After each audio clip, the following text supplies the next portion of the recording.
Let's talk about the most radioactive truth in American politics, the kind of truth that makes MAGA heads twitch and mainstream puppets go silent. The Donald Trump-Jeffrey Epstein connection. Real photos, real quotes, real receipts, and yet we're told to move on. Why? Because tribalism rewires your brain. Because media algorithms drown facts in a flood of memes and dopamine hits. It's not truth. It's feeling good because I was proven right.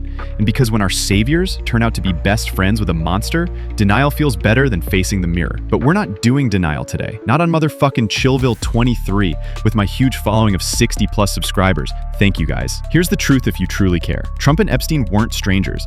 They were as tight as an enigma on Epstein's birthday card. We've got documented proof. 1990s Palm Beach parties, quote after quote of Trump talking about Epstein's taste in younger women, footage of them laughing it up in Mar-a-Lago. Then, Epstein gets arrested for running an underage sex trafficking operation. Trump's response?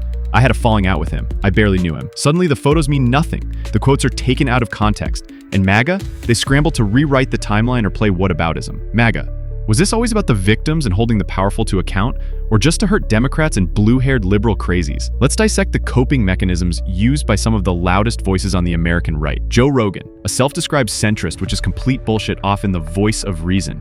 He'll float the Trump-Epstein connection just enough to sound objective, then immediately pivot. Yeah, but Clinton flew him 26 times. Okay, Joe, and? That's like saying two arsonists torched the house, but only one was wearing blue. He even had Kash Patel, the head of the FBI, on, and gave zero pushback when Patel said, nothing to see here. Do you think that Rogan would have pushed back if it was a Democrat FBI director? What about it, Joe? Or is your fuck you money more important now? Maybe we should follow the money. Charlie Kirk, a MAGA firebrand. He goes full redirect mode. When Epstein is mentioned, he swings the topic to fentanyl at the border, Biden's dementia, or drag shows. Meanwhile, his Turning Point USA donors, many of them orbit the same elite circles Trump and Epstein ran in. Connect the damn dots, and to MAGA's credit, they have given Charlie an earful. Keep the pressure on MAGA. Ben Shapiro, the fast-talking fax machine. His defense? Correlation isn't causation, except for Democrats, liberals, and atheists. He downplays the Trump-Epstein link like it's beneath analysis, while ranting endlessly about moral decay in Hollywood. Funny how some predators like Superman are worth a 40-minute video, and others like Trump and Epstein get barely a tweet. And then you've got the fringe warriors, the QAnon crowd. They've rewritten history so hard, they've convinced themselves Trump was undercover chilling with a known PDF file for 15 years and did nothing, secretly working to take Epstein down from the inside. No evidence, no logic, just pure messianic fan fiction, while ignoring the disgusting birthday card message sent from Donald Trump to Epstein for his 50th birthday. This isn't analysis. This is copium, flooding our MAGA borders like vermin. The mainstream media isn't innocent and never was. MSNBC, CNN, they focus on Epstein when it serves their narrative.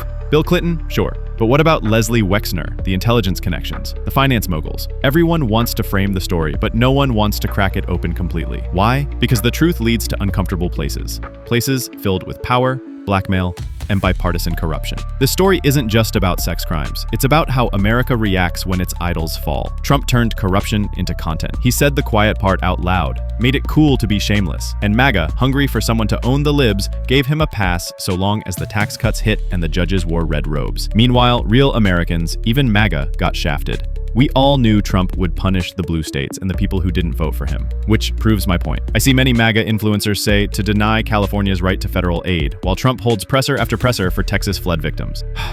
We all are Americans, but not to Trump and some of his influencers. Schools closed, hospitals collapsed, vets sleeping in the street. But hey, Wall Street's doing great, right? That's the Trump legacy. Feed the rich, fuck the rest, distract with culture war bullshit. And now we live in an era where the most grotesque betrayal of children, of justice, of integrity is laughed off as fake news if it makes Trump look bad. Let's be honest. If Obama had partied with Epstein, MAGA would have lost its goddamn mind. Congressional hearings, rallies, impeachment attempts. But Trump? Fake photos, deep state, Clinton's worse. The hypocrisy is so thick, you could bottle it and sell it as cologne. Eau de cope. Here's where this goes. The Epstein files aren't done dropping. The survivors keep speaking. The names will keep leaking. And as they do, the echo chambers will keep spinning. But you have a choice. Keep the pressure on, even the most ardent Trump nutlicker, to demand truth and justice. Because according to Superman, that is the American way. Ain't that right, Ben Shapiro?